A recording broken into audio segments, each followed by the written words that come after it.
What is up, you guys? How's it going? I was just responding to some of your emails, and some of you have been asking in the past week about measurements, body measurements, right? And so my only concern with body measurements, I think they're a great way to track, inches lost or just circumference measurements in general. I think it's a great way to track those things. What's up, Nicole? How are ya? Good morning. However, my only concern is that you might not be being consistent with it. So I just wanted to walk through a couple of the ways that you can stay consistent with your body measurements. And this is a way that it avoids error. Like if you're measuring inches lost on your thighs, your upper leg, it will help you avoid error of readings, right? And I also would totally recommend, if you have a partner or a family member that can help you with this, it might also just be very helpful to have the partner do it as opposed to you do it. So we'll start with calves. And for the calves, you want to take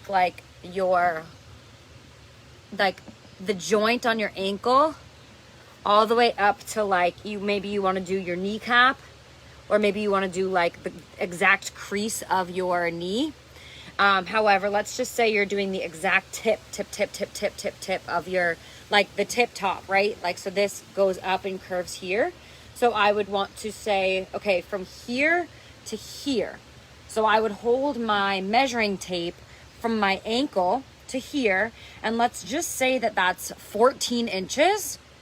Every single time I do my circumference measurements for my calf, I want to take the midpoint here, take this and put the measuring tape here and say, okay, 7 inches is exactly halfway through. So I want to measure at exactly 7 inches every time. So you'll measure it out 14 inches, find the center point, and that's where every single time, that's where you will do your measurement, is right here, okay?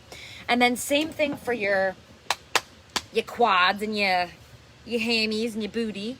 Okay, so for your quads, you're going to want to actually, like I was just doing, put your leg up onto something, and this crease right here at my pants, right? You can see how there's no crease, and now there's a crease. That dead ass center right here, that lowest point, that's where I'll do my measurement all the way to the tip top of my kneecap.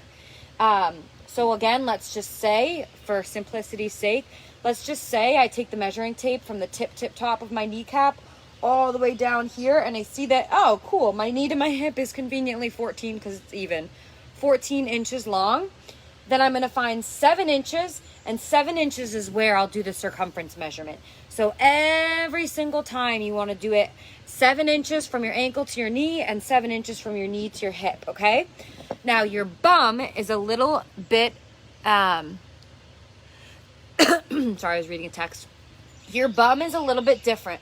You want to do the widest part on your bum around, so the thickest part. So for me, I would put it here. And again, this is where it's helpful to have a partner or a family member do this for you.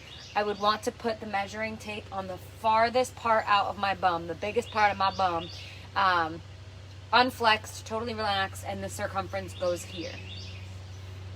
For your waistline, always go at your belly button, and your belly button all the way around. For your chest, okay, so waistline is at your actual navel, your belly button. That way you know that that's always going to be in the same exact spot, right? Your belly button doesn't move. For your chest, you literally want to do at your nipple line. So put the actual start of the measuring tape to the left of your nipple, and you want your chest line to be always in that exact spot, right? If you're just doing chest willy-nilly, you're gonna put it at the top of your breast where it might be smaller, or at the bottom where it might be bigger. So you always want to do it exactly at your nipple line. And then same thing for your arms. You want to do the same exact thing. So I'm gonna take my my glenohumeral My nurses don't call me out. My glenohumeral joint. I have to check my anatomy. You want to take this joint right here where it like kind of pops out the most, all the way down to your dead ass elbow, like the bend of your elbow. So like from here to here, you want to measure that. So let's just say, for simplicity's sake, it's 12 inches.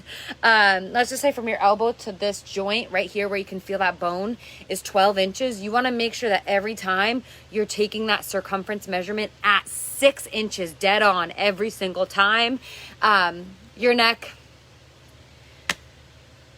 nothing really there for neck. If you have a freckle or something, just try to keep it at that same point, but hopefully that's helpful. So as a reminder, recap, hopefully this isn't too fuzzy. So for your calves, you're always going to want to do the exterior of your ankle joint to the top of your knee. Measure that, whatever that is, split it in half. It might not always be an even number. It might be an odd number. So you'll go to halves. Like let's just say it's 13, you'd go to 6.5, right? Math is hard. So you'll split that into 2. For your thighs, you'll go from the tip of your knee to the center of your hip, and you'll find the halfway point. You always measure at the halfway point. For your bum, you'll measure at the widest part of your bum outwards. For your, what the fuck is this? Your waistline, you'll do it at your navel every single time. For your chest, it's right over the nipple.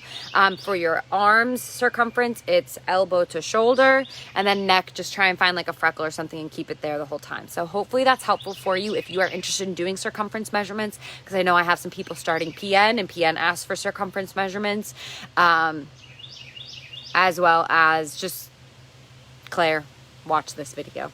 All right, I'll talk to you guys. Bye.